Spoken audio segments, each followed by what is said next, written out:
and welcome to the February 9th, 2022 meeting of City Planning and Zoning. You can join the meeting tonight electronically. We have a few people in person here, and there are other instructions on the city's website. With that, we'll call the meeting to order and a roll call vote. Karen. Okay. Saul. Here. Moser. Lynch. Leeper. Here. Larson. Holst. Here. Hartley. Here. Grubevich. Here. Chrisman. Here. Okay, we have 3 absent tonight. Larson, Lynch, and Moser. Thank you, Karen. We have a quorum. So we'll call the meeting to order, and I would entertain a motion to review the January 26th, 2022 meeting minutes. Move So to approve? Yeah. Second? We'll put approval in a second. All those in favor? Aye. Opposed, same sign. Okay, with that, now is the time for public comments for items that are not on the agenda.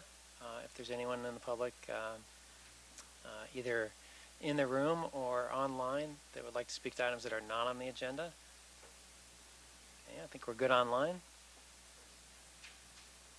All right, with that, we will go to old business, and we will open the public hearing for a couple of items on our old business here. Are we going to handle these together, Karen?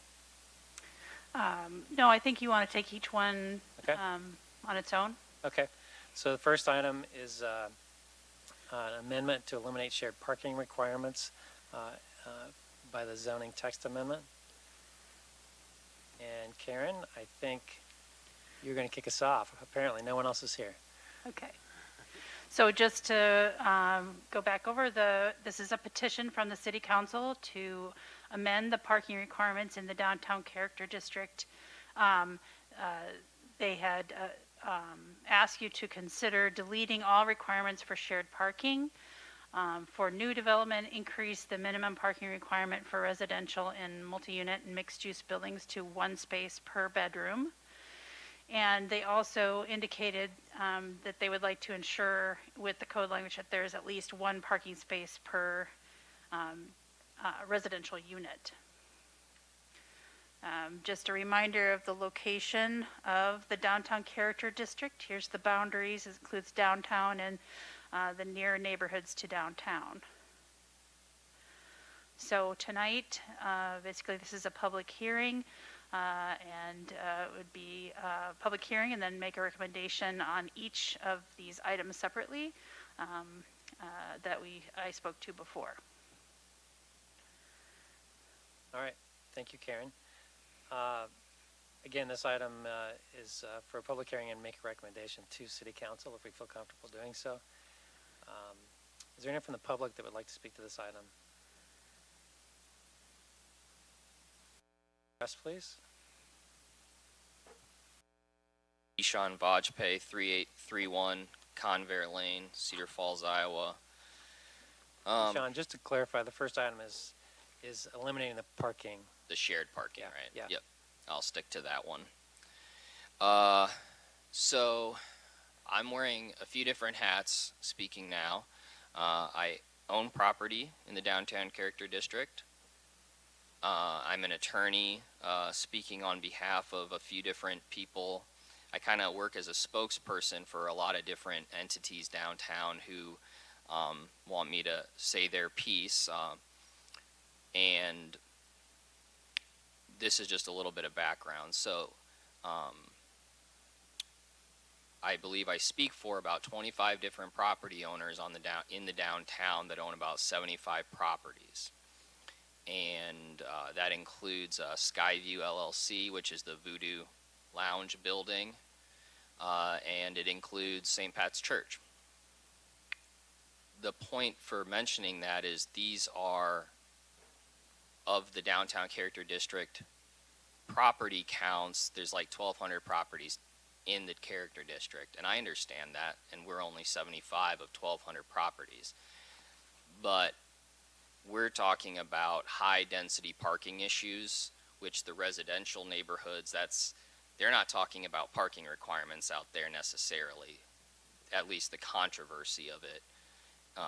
So I guess I just say that to say, if you took all the people that I represent and drew them down Main Street from 1st to 7th, it's a lot of the businesses.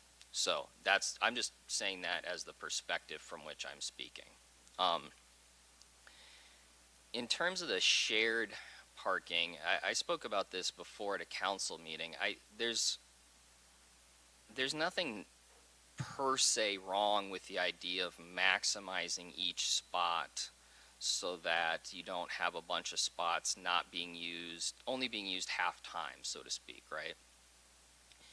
But I think the shared parking proposal that's put forward now that council is wanting to kick back and eliminate is defective in their mind, because in addition to saying we're going to share parking, there's not the specificity to ensure that the parking being shared is like, so it's going to apply to all new commercial development, whether that commercial development can stand to share their parking, or like a bank can stand to share its parking. Of course it can, unless it starts to keep better hours past 5 p.m. Of course a bank can stand to share its parking. But a restaurant who serves lunch all the way to your last whiskey of the night, who has to have employees in there from 6 a.m. to 4 a.m., probably can't stand to share their parking because they don't have any downtime for their employees, and they have very little downtime for their customers and staff. So this shared parking proposal doesn't differentiate there. And that's a problem, because it's just saying, okay, well, you know, I think Demlo came up and spoke about Whiskey Road. It's like, well, when am I supposed to share my parking? I got people, you know, and obviously he's an existing building for Whiskey Road, but when am I supposed to share? If I built a new building with the same hours, when am I supposed to share? And the answer was, well, you just got to figure out when you need it the least. Even if you're telling us that you never don't need it, you just got to figure it out. Why can't there be some more meat on the bone, some more specificity in the shared parking requirements to exempt certain businesses or work and say, you know, this type of business with operating hours for these periods of time could maybe stand to share their parking, and these just can't. The other issue too is, so you're gonna build, presumably, because this is what gets built everywhere now, is you're going to have commercial on the bottom and residential on top, and that's fine. What if that residential on top, a lot of those people work from home? What if they work from home? They're never leaving that spot that supposedly is going to fluctuate. It's not, that spot's not fluctuating.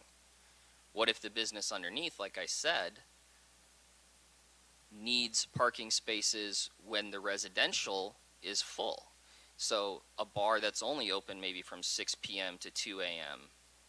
Well, those people's cars are there for the residential portion, and the customers are there. So where's the fluctuation in that parking spot? There's no differentiation of picking out which spots actually fluctuate and then maybe working to share those spots. Instead, it's share all the spots.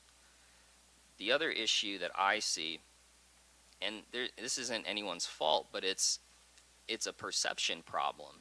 It's a perception problem that, okay, someone from out of town comes from Grundy Center or something, and they hear downtown has shared parking.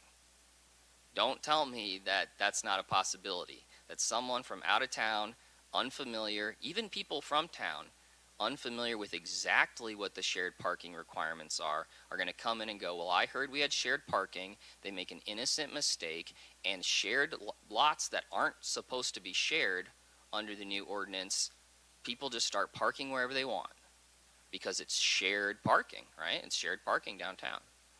And then, okay, that's fine. You say enforce the parking, do this, do that. What I proposed was, if you're going to do this shared parking thing downtown, again, you got to slow down and think about how to remediate the unintended consequences of that. The unintended consequences of someone going, well, I heard that we have shared parking, so they're going to park in this law firm parking lot that's not supposed to be shared. They park there anyway, and then you can't clear the snow and you can't do this. And the law firm, the first thing they do Monday morning when they're trying to practice law is they got to clear cars out of their lot. Shouldn't there be maybe some help from the city, maybe an expedited towing hotline, maybe the city goes through and does a pass, Sunday nights or something to make sure that the shared parkers, the illegal parkers aren't there Monday morning? Those are all ideas, none of which were considered. I'm not going to say none of which were considered, but none of which appear in just this blanket shared parking, share it. No matter whether you can stand to share it, afford to share it, and no matter what the consequences to unintended consequences are to private lots without any remediation in place ahead of time. So that's my speech sort of on the shared parking aspect of that. So thank you. Thank you, Ishan. Is there anyone else that would like to speak to this item?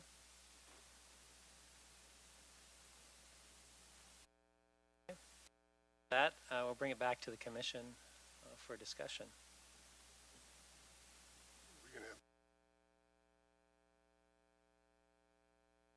I gave a presentation to describe the standards that are in the code now last time. If there's any questions about what the actual standards are, I have all the slides from last time. If you want to go over anything or have any questions, I'm happy to answer. Let's just review, what was brought up here is on the shared parking. So the shared parking requirement, as it sits now, that would only be on new development, right? That's correct. And on new development, parking is required for residential use, bedrooms, right? Right, there's a, And right. not for commercial, except for there was a new part added for a larger development where we had second floor, right? right, so the only shared parking requirements are for new development and for upper floor residential, if you're talking about mixed-use buildings, there's a shared parking requirement of 0.25 spaces per bedroom. And then for upper floor commercial space, there's a requirement of 1.25 spaces per 1,000 square feet, I believe it is.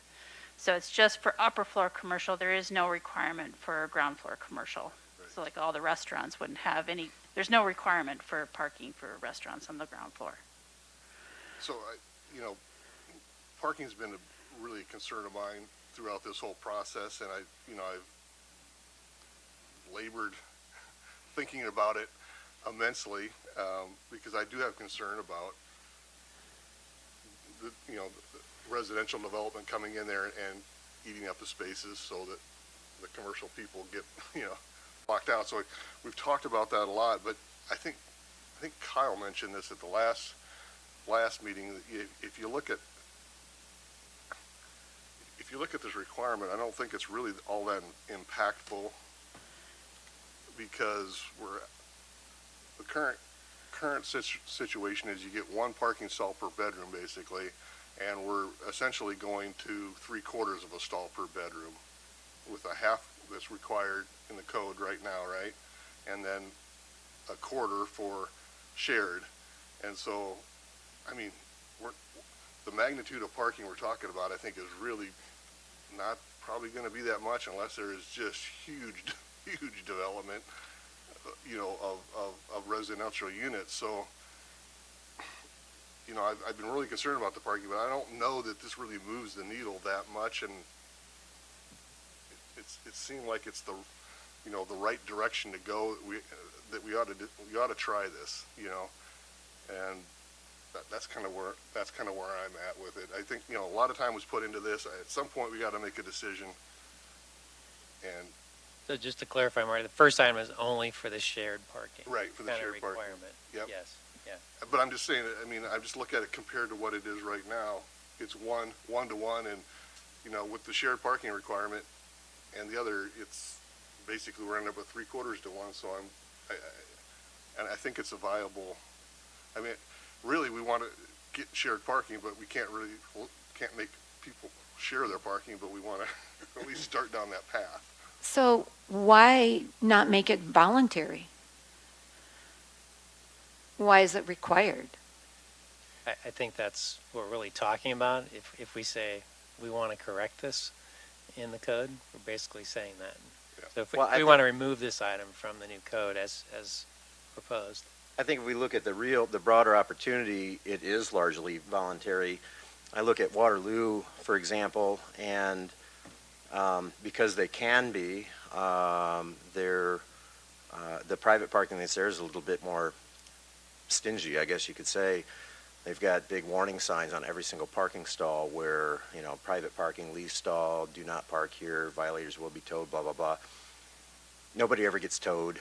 It ends up becoming shared party de facto, and nothing really changes. People are going to do what they're going to do. They're going to risk a ticket or whatever. And so in Cedar Falls, where we've got more demand, and incidentally, because I think it's more of a successful downtown district.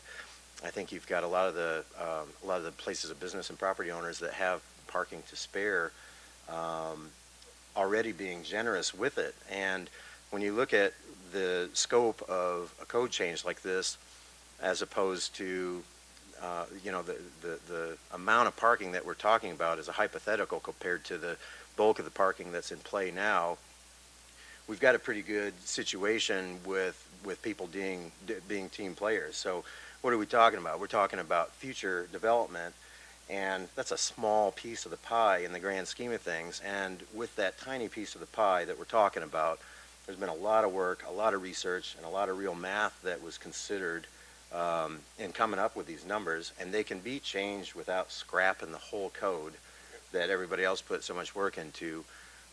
The idea of trying it and adjusting this one dial as needed, if we see a project that gets through, that generates some sort of an uproar, maybe we consider making some adjustments. But I don't know what we could do differently to adjust these numbers. It would be completely arbitrary to do so, and not based on the facts that we toiled over when considering this proposal or recommendation in the beginning.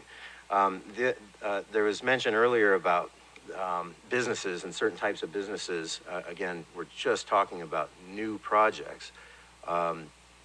If there were a law firm or some sort of a business that wanted to be downtown in this sort of hotspot, if you will, I think some of the parking implications, and a number of others, are things that a proprietor would consider when wanting to be downtown. There, you take the good with the bad, but largely, even if it were left entirely voluntary, I don't think it changes anything unless somebody were to be the one stick in the mud, like this parking lot way back that I remember years ago. I don't know what it's like now, but the Black Hawk Motel, they always, after a certain time, they'd chain their parking lot off.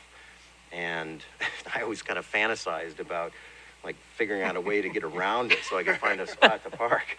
And because the repercussions would have been the same, but that was the one spot. Every other business downtown, going back over the last 10 or 20 years, has been very accommodating in that sense. And any business, old code, new code, any business coming into that district, I think would be considering those things in their business decisions that they have every right to make.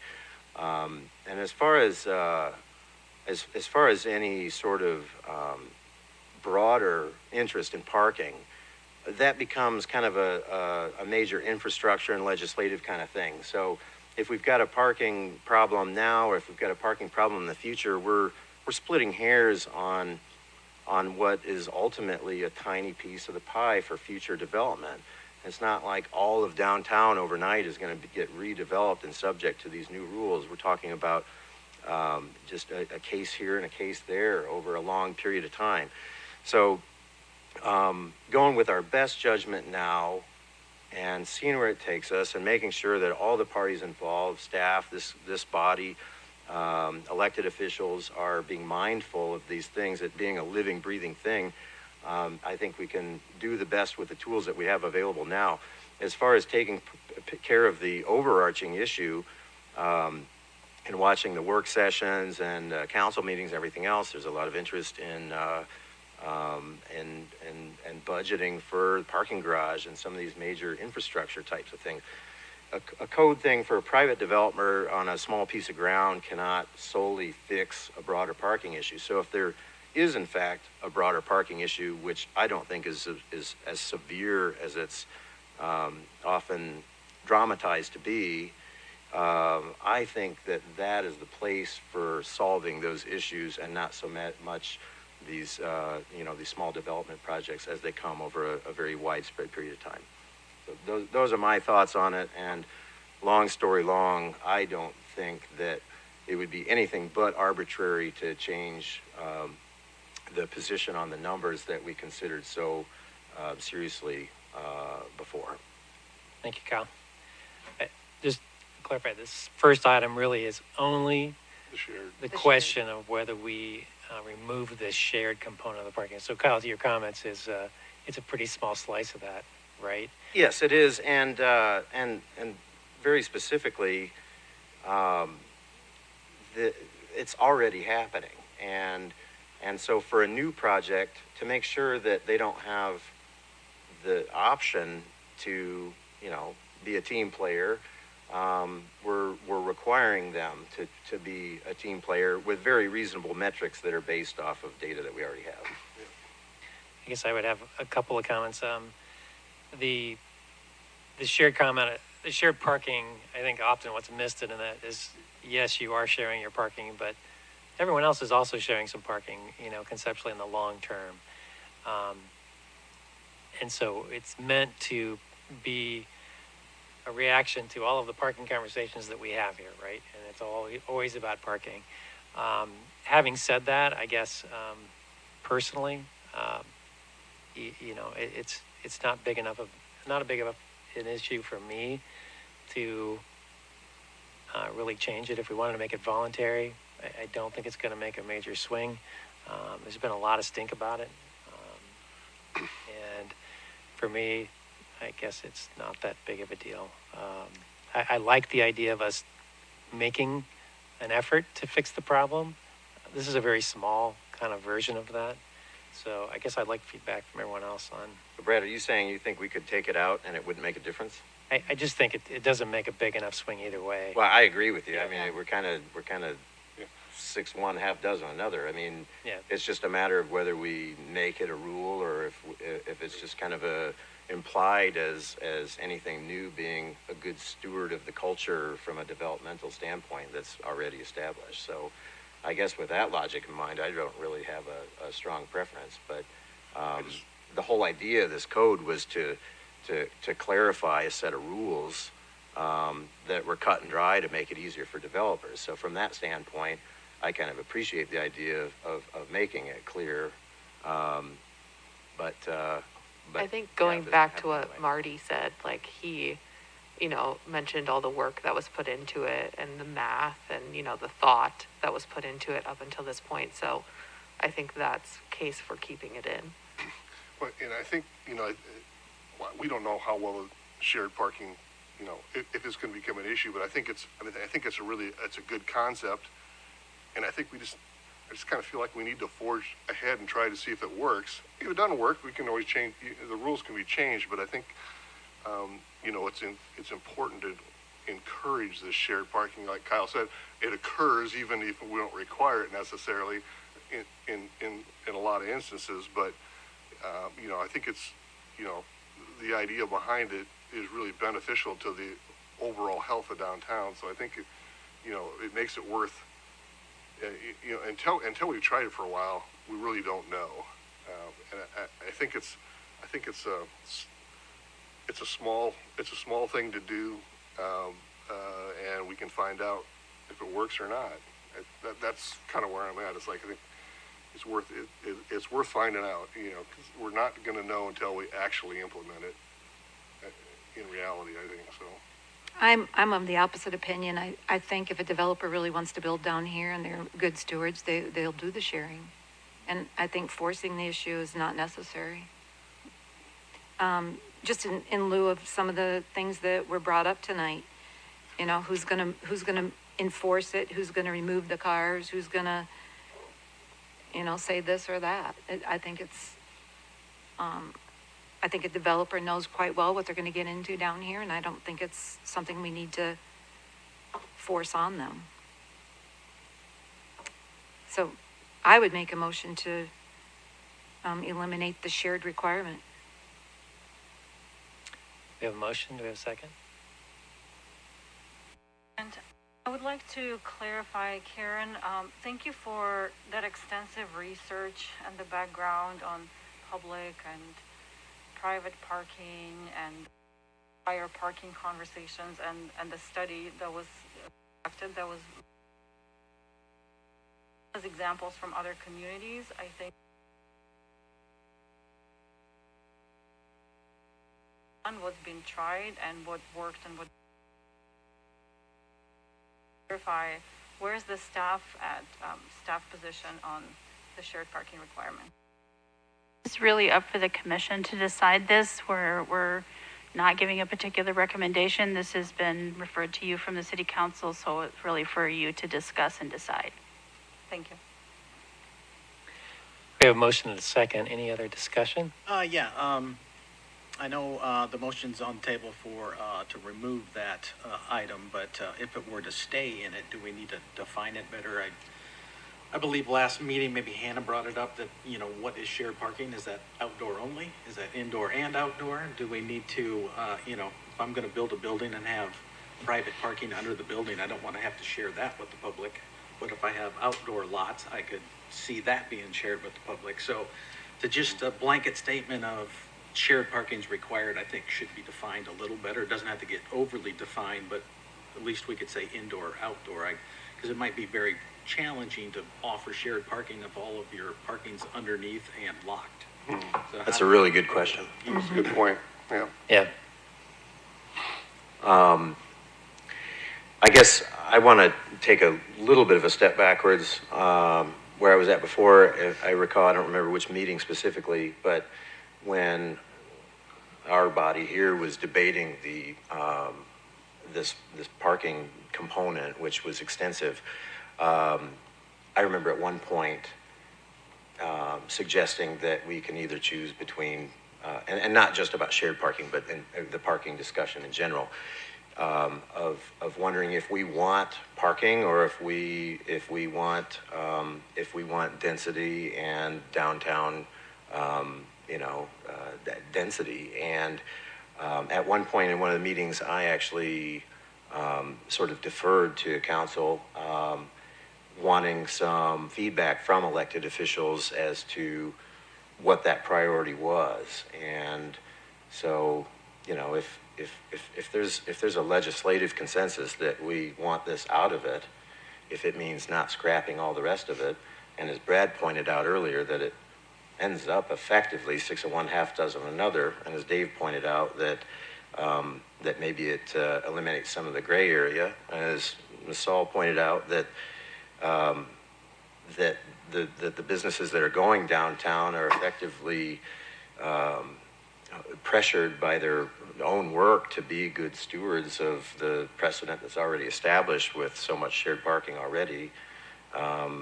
Maybe we don't have to do anything with it. I'm not trying to play devil's advocate here, but I guess I am. All right, any other discussion? Okay, so we have a motion to remove the item, the shared parking requirement from the code. We do a roll call vote, Karen? Did we have a second? I didn't hear a second. I'm sorry. Yeah, she seconded. I seconded it. Okay. All right. Saul, Aye. Leeper, Aye. Larson, Nay. Holst, Nay. Grebovich, Aye. Chrisman. Nay. Am I missing somebody? Hartley. Nay.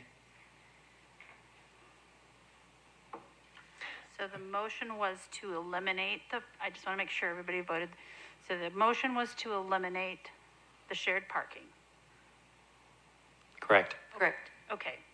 So the nays, that motion does not carry. Okay, so that item will continue. Can I ask one question about that, Karen?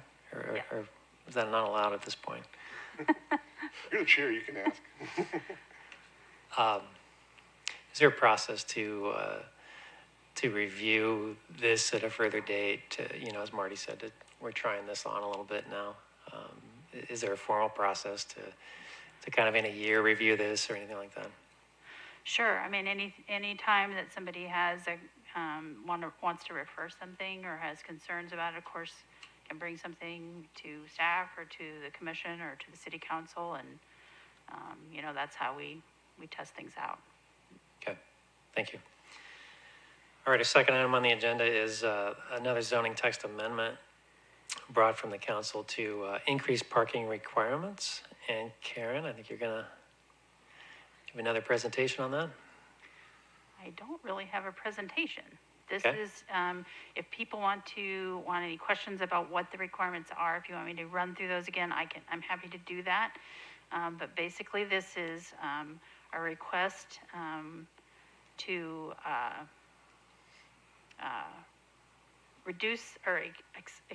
increase the parking requirements for residential uses in mixed-use or multi-unit buildings to 1 space per bedroom. The current requirement in the code is 0.5 spaces for required parking.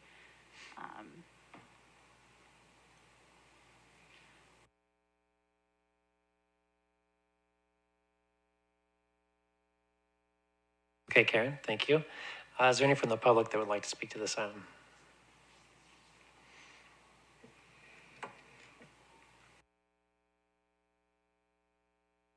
This is allowed, but I guess I had a question. So the 0.25 shared for residential,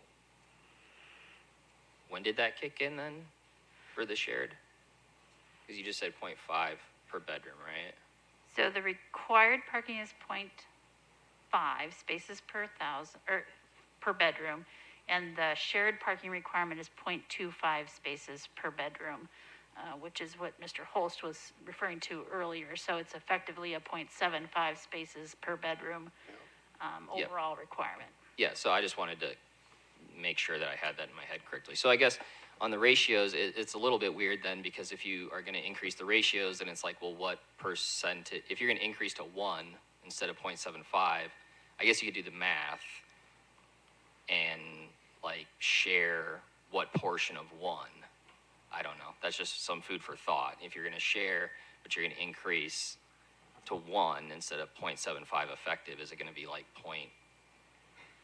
I don't know, 3 shared of 1? I don't know. That's just some food for thought. And anyway, so all the more important now that you're going to share a quarter of the required half. I mean, I'm not.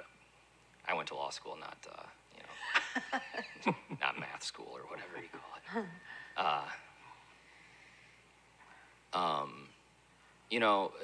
I just want to point out some things that have been put forward as the evidence or proof that there is too much parking requirement. And let's think critically about those couple of things. One item that's brought up constantly is this map that shows holiday or Halloween weekend from 2018 that shows one surface parking lot. Well, the one it's always highlighted as the evidence. One surface parking lot that's only 52% full. And oh my God, we're wasting all this parking. And it's right behind this residential building. And so it's only 52% full, the lot. So that means that building doesn't really need the other 48% of the spots. Has anyone have any idea how occupied that building actually was? Now, if it's 100% capacity and every single unit is leased, and then 48% of the parking is vacant, I can see your point. but we have no idea how vacant that building was or wasn't. Anecdotally, I think there were a lot of vacancies in that building back in 2018. Anecdotally, at 5:10 p.m. today, before people even had time to get back from work, I drove through that parking lot, and it is not 48% empty now. So let's think about what the data actually says. The data says that on that day, it was 48% empty, but we have no idea what the actual demand for those spots was then compared to what it is now, given the vacancies and the leasing rates, okay? So there's a huge piece of information missing from that equation. Second of all, I keep hearing city council and I keep hearing this other thing. Well, you know, these big box stores, they have so much parking, you know. Farm and Fleet, they were shocked when they came out here and they wanted to build out on 58 and how much parking we required. Okay, good for them and good for that zone. So switch the parking requirements out there. Switch the parking requirements where there's rows and rows and rows of consecutive empty parking. Why are we using that as an example to talk about high density parking with commercial and residential downtown? It's a total red herring. So go switch it out there if there's too much out there. Don't switch it down in downtown. And I guess the question is, you know, why aren't they doing it down there? Well, I think there's motivations on all sides, of course. Again, if you're gonna share the parking, that's fine. You know, city council thought better of it, and that's why they sent it to you. They're gonna make their ultimate decision. But sharing it, fine. Keep the ratios where they're at. And the whole argument of, well, you know, sometimes one person rents a 2-bedroom apartment, or 2 people rent a 3-bedroom apartment, and so making 1 spot per bedroom is absurd. Well, okay, but I think one proposal was maybe not 1 spot per bedroom. So like if it's all 3-bedroom units, you wouldn't have to do 3 spots per bedroom per unit. So let's just do easy math. 10 units, 3 bedrooms apiece, 30 spots. Is that necessary? Probably not. But what if it's 20 units, all studios?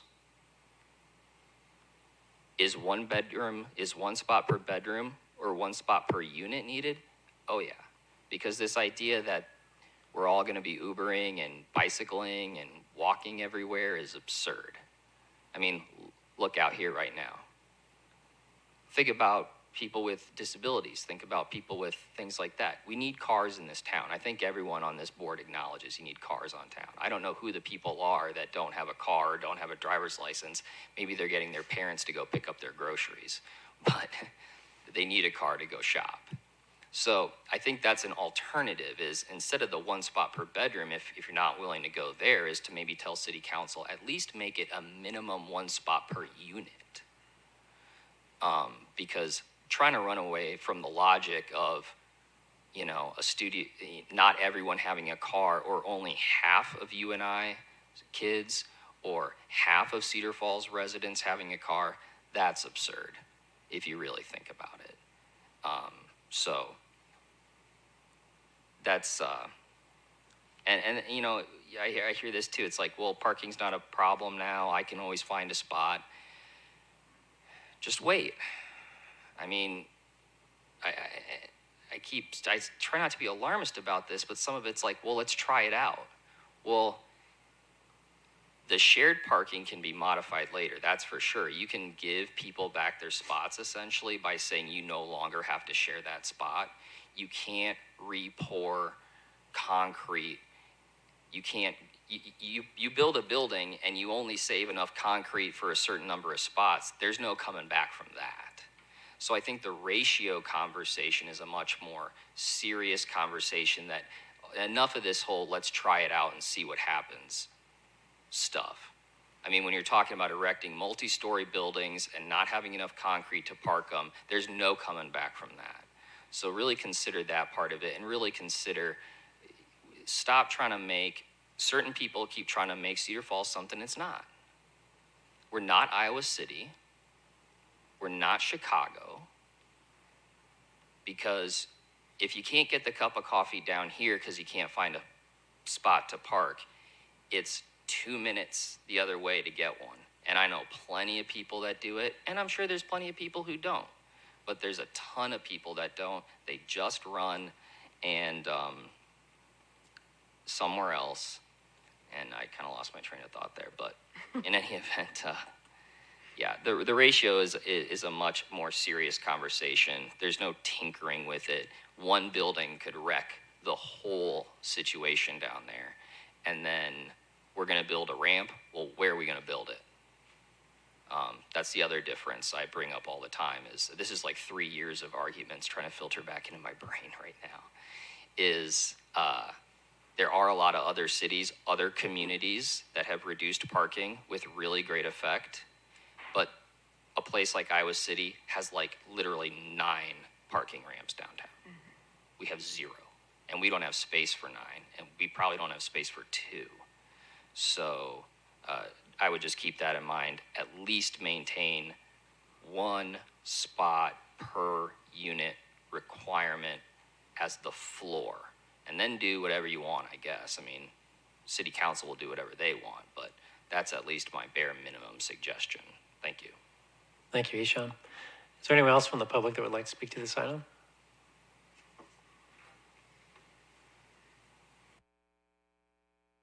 Name and address, please. Daryl Cruz, 2725 Minnetonka Drive. I guess I wear multiple hats in this city. I'm speaking as my business analyst background for 35 years as a financial planner, business analyst. And when I've studied the parking study, I noticed something that was kind of glaring to me, that of the residents that live downtown, 35% do not have an assigned parking spot.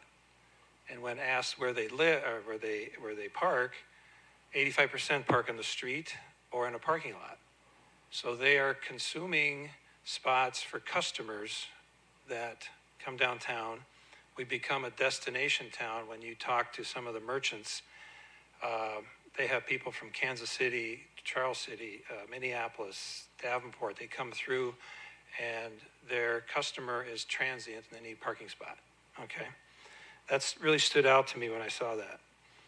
Another thing, I did a little calculation. The seating capacity for all the bars and restaurants downtown is very close to 4,000 people. If we have half full, 2,000 people, and everybody comes 2 in a car, you have 1,000 cars that have to go somewhere for an average night, average half full.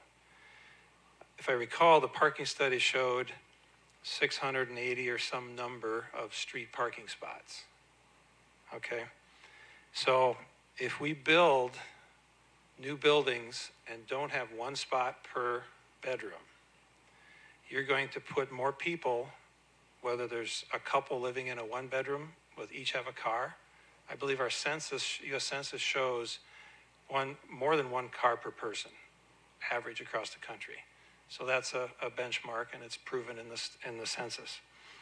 So you take that and apply it to our downtown, and as was said earlier, you can have 2 people living in a 1-bedroom. You could have 3 people living in a 2-bedroom pretty easily, 3 cars. So to me, when I deliberated this in my mind, 1 spot per bedroom will give you what I feel is a good number. And then if the residents don't use it, the retail shop owners that don't have any parking requirement, that you're adding more to downtown, they could use it, share it. The wait staff, the employees of whatever retail, whether it's a retail boutique store or a bar restaurant, you've got any average size restaurant downtown needs about 20 to 25 people just to run it before they open the doors. So that's a lot of cars. And you take that times all of the establishments we have for entertainment and food downtown. That's a lot of people. And then on top of that, you have the option to offer it to customers to share the parking. So I think it's interesting to have this conversation after the discussion of shared parking, that you want to try that portion to share. And to David's point about what about the indoor parking, the underground parking? Now that's going to be an option. It's going to be a good option for people. And there was a 6-story building approved, I could say behind Lincoln Savings, east of Lincoln Savings, that had 25 two-bedroom spots, 50 car spots were internal, retail built into the building. And that was approved and could be built. That's a good example of making it work with what we've got here downtown. Another component, as a landlord of college rentals, 1 spot per bedroom is the requirement for me, off-street and paved. 4-bedroom place, 4 off-street parking. I don't get to use the street. So why would we downtown tell a resident that you only need a half a spot if the rest of the community, you need 1 spot per bedroom, paved off-street? I don't care for that myself personally, but that's what we have on the books. So there's another component that we're not even discussing here, is parking 600 feet away. That doesn't happen. People park right in front of the building. They're not going to park down, unless they live downtown. They might walk here, but that's a different discussion. So I feel strongly for the 1 spot per bedroom of additional residential. We really should have additional parking for new retail. Even just the retail shop owner should have a spot, because there's always an owner or a manager or somebody key in charge to take care of it. So 1 spot per residential unit is just really the minimum I think we should deal with. Thank you. Thank you, Daryl. Is there anyone else that would like to speak to this item? Here, no one online. With that, we'll bring it back to the commission for discussion.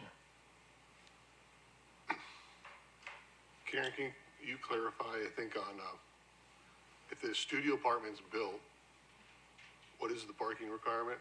That's a little confusing to me. So the parking issue is applied to the whole building, but it is, for a studio apartment, it's considered a bedroom, so. Right, that's what, so I mean, Yeah. it would require essentially 0.5, yeah. the 0.5 plus a quarter for shared. So effectively, you're getting 3/4 of a stall per, in the way that the ordinance is right now. Right, Yeah. that's correct. I would make a motion to change it to 1 per unit. I'll second that. A motion and a second. Can we have some discussion? Yeah, I'll pipe in. I think that would be a good move to move it to 1, but the reality is we really don't know what the magic number is. Yeah. Too little or too much until it's put into practice, and we figure it out from there. And whatever we decide the number is here doesn't change the current parking situation downtown. So kind of my 2 thoughts there. But I guess I would add that, there's a fundamental difference of opinion about whether parking is good or bad, and to me, it's about choice, that there are areas in this community where there's plenty of parking. If you want to go to a bar that has a lot of parking, you park in front door, there are options for that. I think there's a reason that people flock to downtown. It's not because of parking. It's because of other things, and in fact, additional parking is a hindrance to the environment that is attracting people downtown. And I guess I look at it and I see the River Plaza. That project is what we're talking about changing it to in this motion, and we know that those lots are not full. clarify for me, Karen, it was mentioned by Ishan. Was that a one-time count of those lots? Or it was done multiple times of day and week and, So that was from the parking study. They counted parking spaces different times a day, different days of the week, but it was, a snapshot in time, obviously. right? So it seems like we have a pretty good case study for what we're proposing here. But we're also requiring shared parking. So, on a new development. So how would I've been back and forth on this because I do worry about residential, clogging up the downtown, commercial uses. Again, I go back to, well, okay, we're changing it to basically 3/4 instead of 1. I'm not sure, and that's only on new development, so all of a sudden it's like, I don't know how much that really moves the needle in reality anyways, whether it's 1 or, but if it were to change to 1, then how would we handle the shared parking requirement then? Would that be on top of that? Or is that just, that's kind of the way I thought it was laid out, but, so we would in reality be, requiring 1.25 stalls per unit, which would be higher than what we actually have now. Is that right? Am I understanding that correctly? Yeah, if you kept the shared parking at 0.25 spaces per bedroom and increased the required parking to 1 space per bedroom, then it would be 1.25 spaces per bedroom that would be required for a new project. Yeah. Which is more than we have today. Right. I think substantially more than we have today. Yeah. If you look at the downtown core. I would be more, I would be more comfortable if we're gonna do that. It's like, I can rationalize keeping it, maintaining this kind of what exists now in terms of that 1-to-1 ratio. I don't see it increasing it over what we have now, by taking this action though either. So Well, I could withdraw my motion and change it, or it's up to amend you. it. It's certainly up to you. We have it on the table, we need a vote. Is that right, Karen? Was there a second? Yes. I Okay. second. Okay.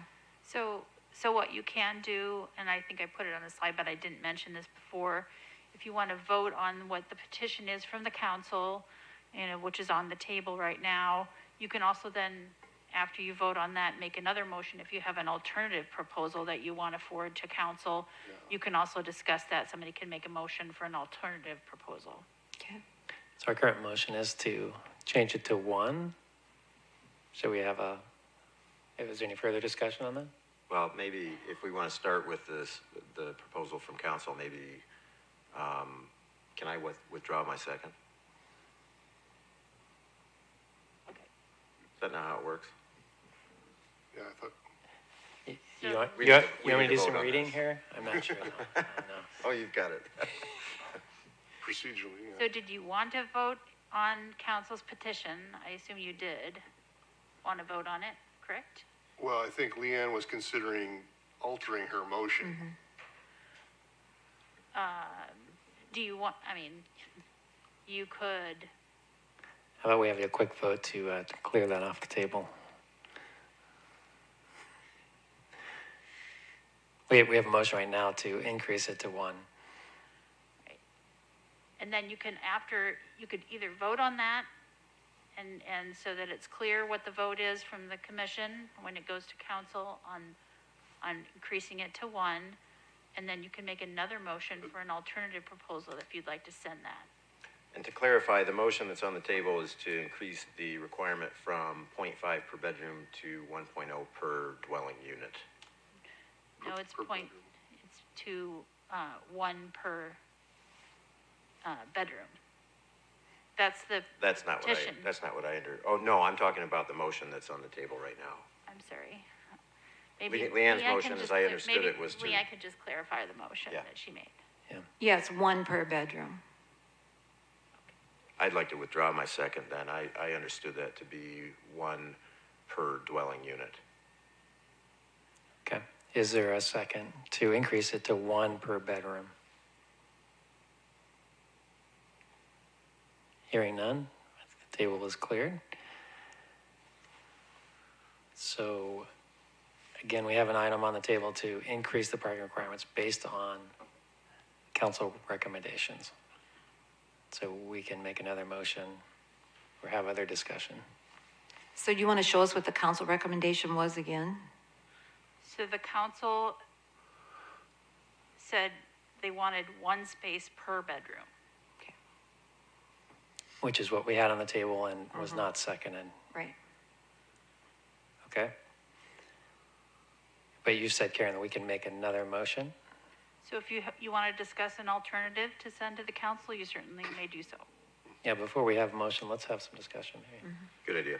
I just feel, you know, I don't necessarily have a problem going up to one, but I would maybe just say that it's a total of one with the shared parking. So we're saying, okay, you know, a quarter of that parking you're providing's got to be shared somehow.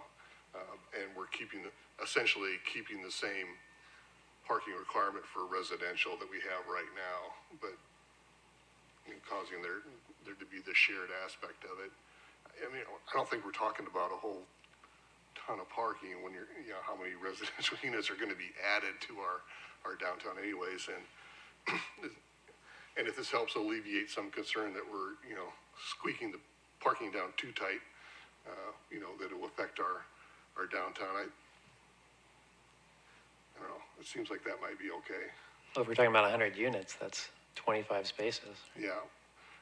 But in the bigger scheme of things, I don't know, that's,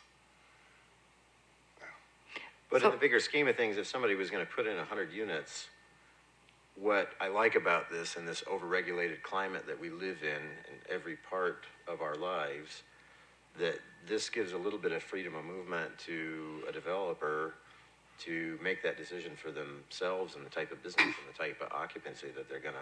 I mean, by keeping it at the .7. But by leaving it at the effective 0.75, I'm thinking about it separately still. Yeah. And just to clarify, when we're talking about going up to, Marty, when you're talking about going up to one, are you talking about going up to one per dwelling unit or per bedroom? It would be the one per bedroom. Okay. And because right now it's basically 0.75 per bedroom. Right. So it's like, well, you know. I got a little bit distracted by the one per dwelling unit because I think there's a lot of sense to that. But as I've thought on it a little bit since this clarification a few minutes ago, we spent a lot of trouble looking at the numbers, and so it's a little bit based on sort of an aggregate consideration of those factors. So while, yeah, somebody could put, 100 units in that are studios that might actually need 100 parking spots, how smart a business decision might that be? And if we're just looking at historical data, how smart is it of us to speculate that somebody's probably going to do that? I just don't see that. I just don't see that happening. And again, Fair point. not to get too carried away with some of the things that I said earlier about shared parking, but we are talking about a small piece of the pie. We're talking about just new development.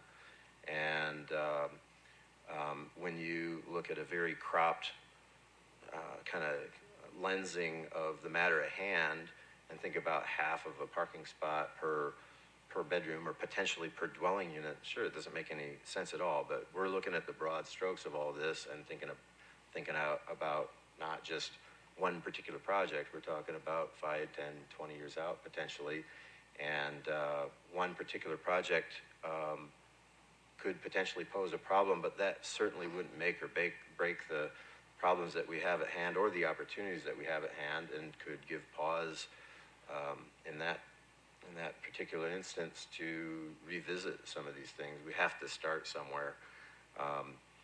I'm not adamantly opposed to one parking spot per dwelling unit, because I think in the real world that does make a lot of sense. But when we look at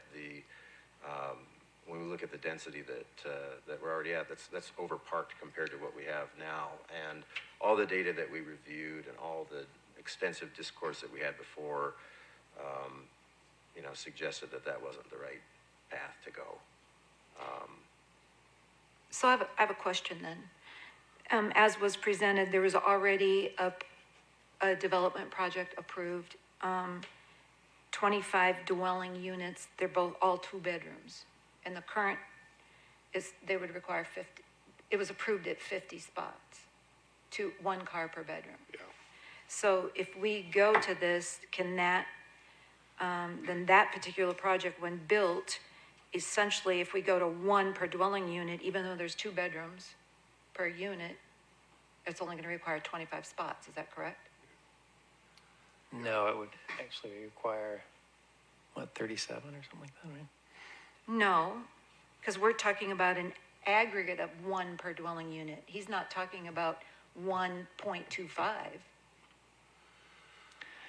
That's my question. Yeah, my take on it was that we would keep the 0.75 per bedroom Per bedroom? and with a minimum of 1 per unit. Okay. I don't know if that was everyone else's take on it. Yeah, I think so. Because you said, Karen, that, studio apartments do require 1, the way the code's written, right?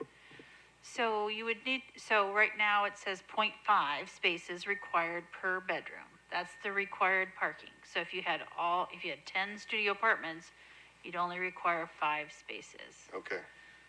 So that is one of the things the council had said is if you keep the ratio lower than 1 space per bedroom, consider adding a clause to the code to say, but no less than 1 space per unit.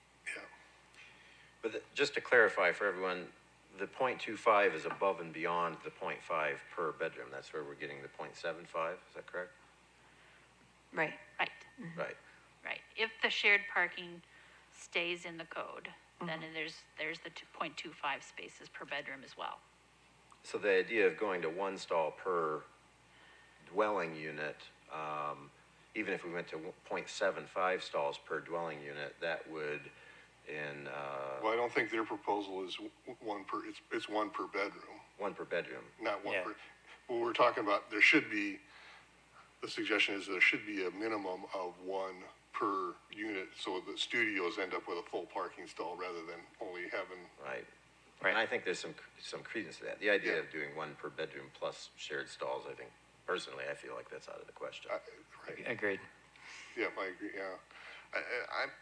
I'm kind of torn. I could leave it the way it is at the 0.7, 75. I don't think we're reducing it that much. I've kind of talked myself into being willing to, to go to that level based on all the discussion we had, but I guess, I could be convinced to go to 1, but I wouldn't want the quarter on top of that. It would be like the 3/4 plus the quarter. So you're saying 0.75 per bedroom with a minimum of 1 per dwelling unit? Yeah. Yes. Yeah. All right, I make that motion. We have a motion to clarify, 0.75 per bedroom plus 1 per unit. And of that Minimum of 0.75, 1, yeah, minimum of 1. With a Minimum. minimum of 1 per dwelling unit. yep. I'd second that. We have a motion and a second. Further discussion on that? I think we just need to rethink through those numbers again. I feel like that's substantially overparked compared to the current condition.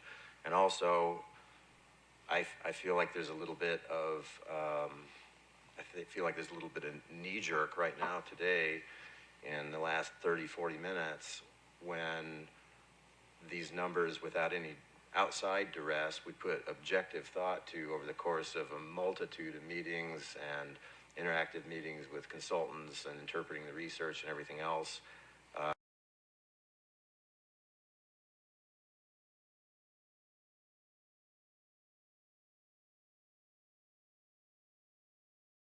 little bit much. Maybe. I don't know. Remember, consultants are doing this all over the country, and we need to think about what's good for Cedar Falls. That's my opinion.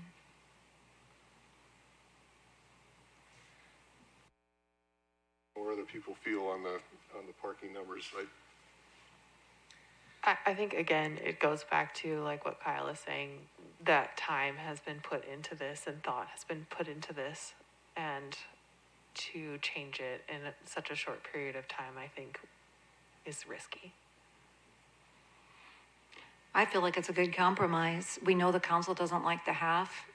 We have heard serious concerns about the half a parking spot per bedroom and some other considerations. And I understand all of the thought and the numbers that went into it, but I also know that they are proposing this all over the country, all kinds of cities and towns. This is Cedar Falls, we own it, and we're the ones that need to answer to our citizens.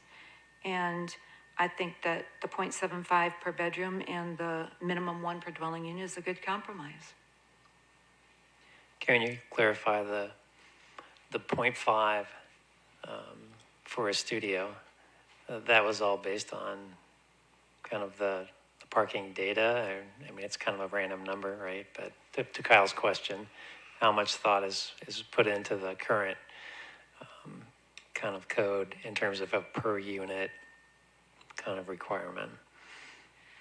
So I think when it was being considered, I think we were thinking about projects as a whole and using that as a ratio for a whole building. So, we understand that maybe there is reason to require 1 space per unit. I mean, certainly that's certainly up for debate. As I understand the motion, it'd be one unit per dwelling unit as a minimum, Yeah. plus the 0.25 shared. No, No, it's a 0.75 per bedroom plus with a minimum of 1 per unit.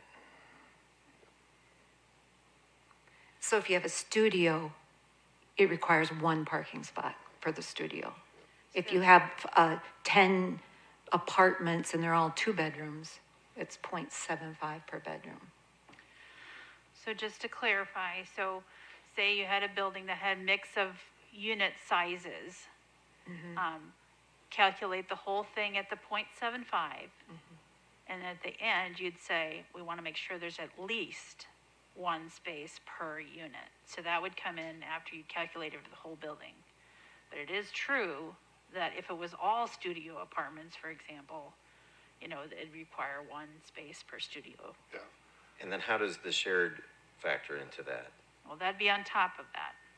Right. So I If guess, you want to make it, if you want to make a motion for the whole package that you want to send to council, you're free to do that as well. I understand there's a motion on the table. I guess what I would be willing to support, if we're talking about, just thinking high level here, if we're talking about like the most regimented sort of condition would be the scenario where there's 20 studio apartments or whatever. If that were to require 1 parking spot per dwelling unit as the minimum, I would support that. But I think if we do 1 per dwelling unit and then 0.75 plus the 0.25 shared, that would punish anything above 2 bedrooms. And so if you make something more than a studio, there's almost a disincentive for it. And Say it. So to summarize, maybe clarify the motion, there's some detail required in that we're talking about 0.75 per bedroom with an overall minimum of 1 per unit.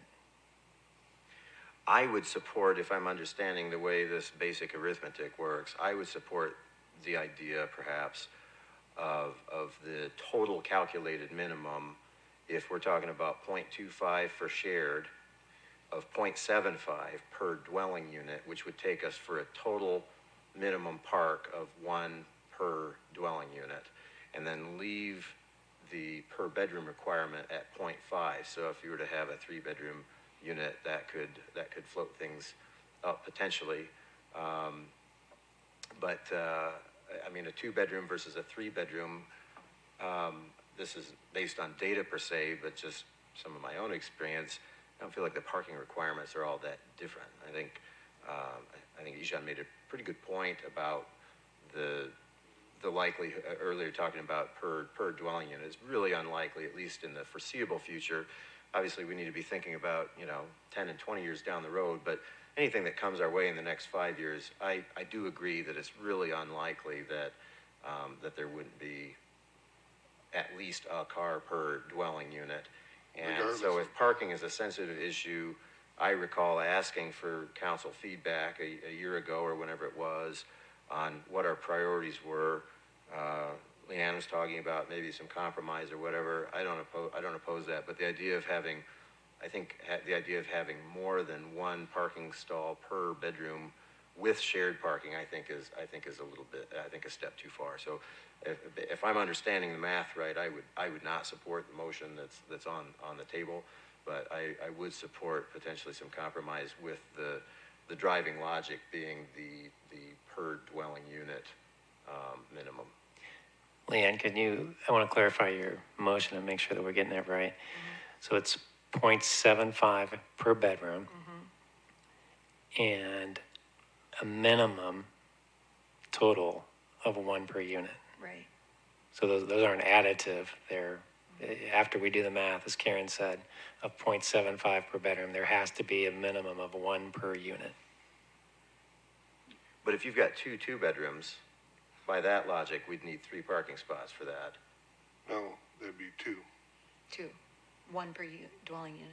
because you take your 0.75 and your quarter for your share, that's 1 per bedroom. It ends up being 1 per bedroom. Well, no, two bedroom units would be 0.75 per bedroom. That becomes more restrictive. So we'd be talking about 1.5 stalls per unit. That'd be three stalls for 2 units rather than 1.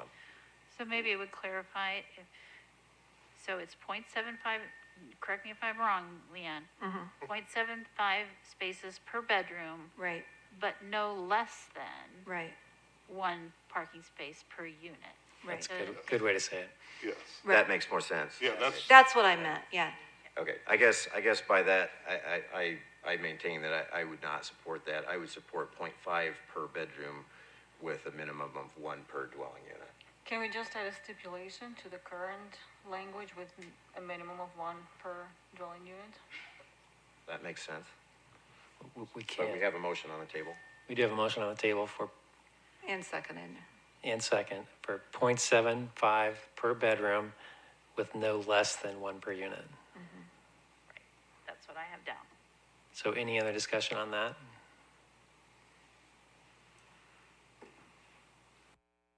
Let's take a roll call vote. Saul, Aye.